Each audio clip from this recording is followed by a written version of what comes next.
So after walking through all of the various aspects and levels of Rani Sapi Mi Familia, you are ready to start tracking, introduce them to how to track their own progress. Let's look at the scope and sequence. And before we jump into the progress reports, I want to look at a lesson on the syllable and letter scrambles. Those are the final two games that match up with the Spanish only and the read by myself. Depending on the age of your class and their literacy levels, you may or may not have kids who are ready for this. If you are, we haven't covered it yet in a video. So what I would do is actually have several printouts of the syllables and a few of the words that are in there. You don't need to do tons unless you just want to use this time to invest it together, working on that vocabulary. But just to give them an idea of how to do it, I'd have, for example, hermano, and have that printed out on papers and hold up the little character printout. And, you can feed them if you need to say hermano, if they don't know it, just holding it up, whatever needs to happen for them to see how to unscramble the words, the syllables to make the word.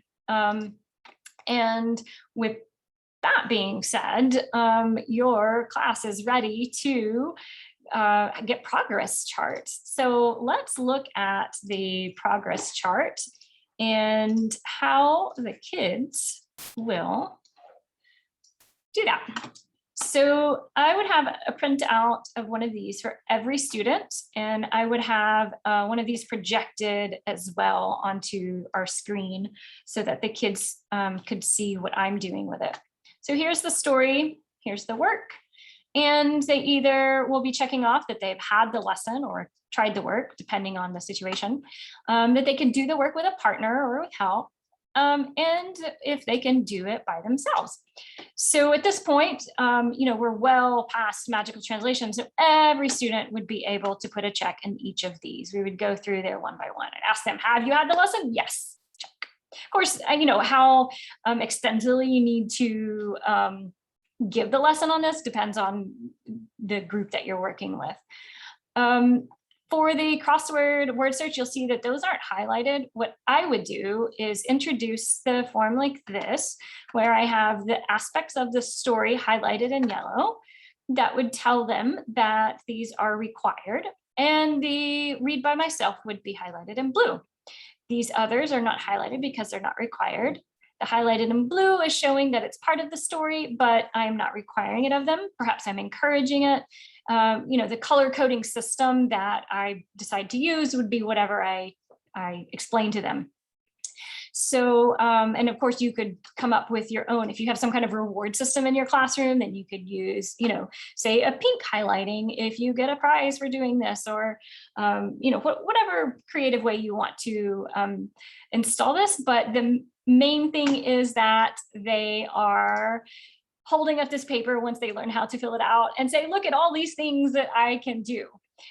We would also have a brief comment on the fact that it's not necessary to fill out, even with the extra work here, it's not required to have a check in every single box. That this is about, looking at the progress that we're making, not a race with a finish line.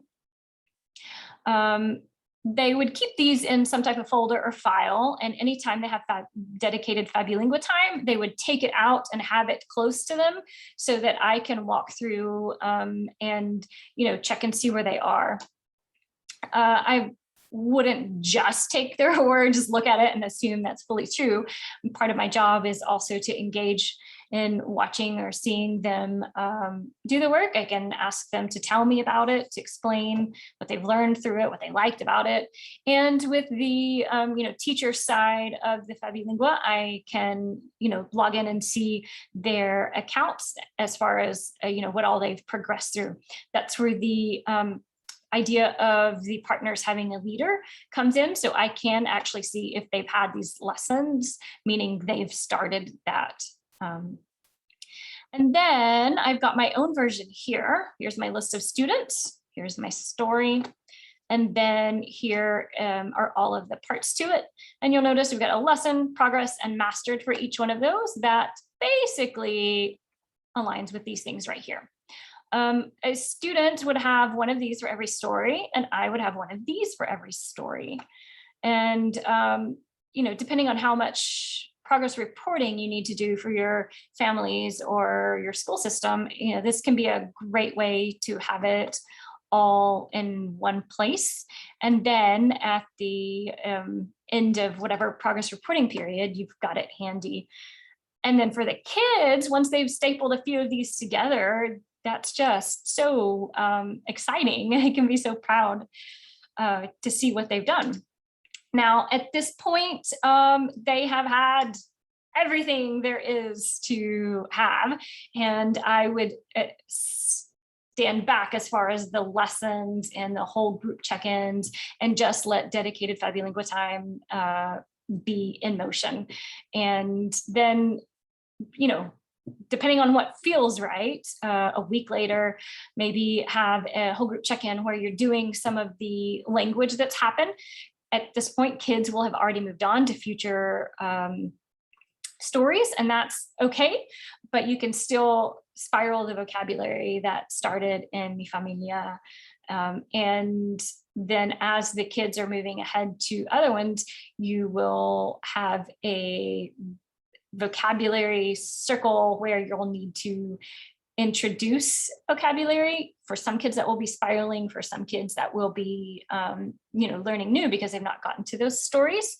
And while you're not doing complete thematic units on them, it's okay to throw the vocabulary out there. Like for a picnic, you got some food vocabulary. That's fun for them to learn whether they've done that story or not. Of course, if you have a teacher fluent in Spanish, then these little activities can be very organic. If the teacher is not fluent in Spanish, then you can really depend on the extra resources from FabuLingua to make sure that the kids have those extensions and follow-up materials. And at this point, like I said, it's all in motion and the kids are learning Spanish. Enjoy.